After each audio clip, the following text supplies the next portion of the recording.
morning. It's 7:30 on Friday. This has to go up by noon. I am sitting in an apartment now. I'm out of the home that I was staying in, where I had grown up and developed C-PTSD over the years. I'm just updating you because I don't want to miss any Fridays. It's really important to me. I think this will be number 16.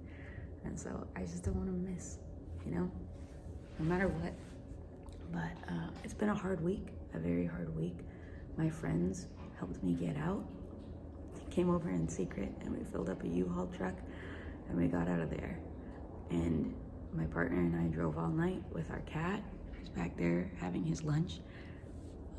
We came up here, started looking for apartments right away, and there was some pretty violent retaliation from my bio family, which I really honestly did not expect, even though my therapist warned me that it would happen. And I did some research because I like to do research. I was pretty dissociated. I was having a pretty bad time. I did a lot of scream crying because it's really awful when you realize that your bio parents, you're holding out the littlest sliver of hope that they'll leave you alone, that they'll understand, and that's not what happened. They really, really tried to drag me back. And the realization that they really don't love you, and they never have, that was really hard, and I'm still dealing with it.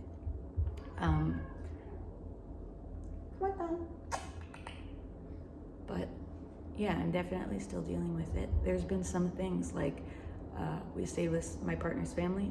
They offered to do my laundry. I couldn't let them do my laundry because my bio dad has such strict rules about how the laundry works, and I was scared I'd get it wrong. His parents sent me, or dad and stepmom sent me a check for $100 in the mail. Couldn't cash it because my bio parents financially abused me my whole life until I got out on Saturday. So there's been a lot of very long-reaching things that are just confusing. Even just, I've been around kids, a couple of kids, and they're treated very well and loved. And it's so easy to treat them well and to love them that it's causing me to dissociate because I can't understand how my family treated us so badly when it's so easy to love them. So anyways, I've been dealing with all of that. It's been crazy. I'll come back and talk about it more. But I just wanted to update you that I'm out. And I'm living in a really nice place. And I feel like it means that I'll be able to make good art, because for so long I've been making good art in really bad and dire situations. So what will I be able to make now that I'm not in a bad or dire situation? My cat is upset because he's still adjusting to the new place, so sorry about that. But Hemingway and Stephen King and a bunch of artists with serious addiction talk about how they've been afraid that getting rid of their addictions would make them bad artists, that the addiction is the art.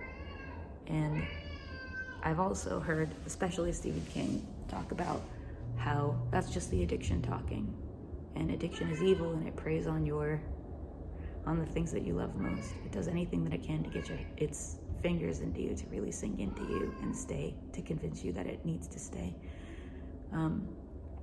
So I don't have any serious addictions, any substance addictions, eating disorder, but no substance use. Thank goodness. I mean, not to demonize substance use or anything like that. I think it's completely valid when you've had a hard life, and also addiction's a disease, so no judgment. I just think it would make my life a lot harder if I personally had substance abuse issues. But I was saying, after some cursory research, I found out that one of my bio parents, actually both of my parents, are almost definitely narcissists. And it makes sense because then I suddenly realized my rapists, both of them, were almost definitely narcissists. And that if you grow up with narcissists as parents, you are very susceptible to narcissists for the rest of your life. So I found a new therapist up here. I'm really excited to start unpacking that, because I think my last therapist was trying to tell me that. He would always say things like, that's a lot of ego, or wow, he sounds like an asshole. He really thinks a lot of himself. So I really think my last therapist was trying to tell me, but I did not want to hear it. But now with the reactions, the very violent reactions, and so scary and entitled, yeah, I think it can only be narcissism, because no healthy parent would ever treat their kid like that. My God. I think about like my spouse's parents and step parents, and how if they ever did anything like how my bio parents have done to me, they wouldn't. Like, they just wouldn't, because it's not normal. It's not healthy. It's fucking unhinged. It's unhinged. I'll talk about it some other time. But just so you know, I'm okay. I'm safe. I'm finally safe, and I'm out, and I don't have any financial ties to them anymore. And we can talk about that another time, how they like stole my cars and put the titles in their names and stuff like that, so that I would always have to come back to them somehow. We could talk about narcissism too once I start learning about it more in therapy and researching and reading. And we could talk about The Dust Cloud, my book that I finished. It's on Instagram. I'll link it below. It's up. It's done. The whole thing is finished. And I'm looking to publish it. I've got a friend, a really close friend, who's got an agent and has published her own graphic novels. And I asked her if I could do mine too. And she said, baby, let's see. So I might fucking publish a book. It's okay. I'm okay. I'm okay. I'm safer now than I've been, even though I'm now telling you like all of this shocking stuff about my bio family.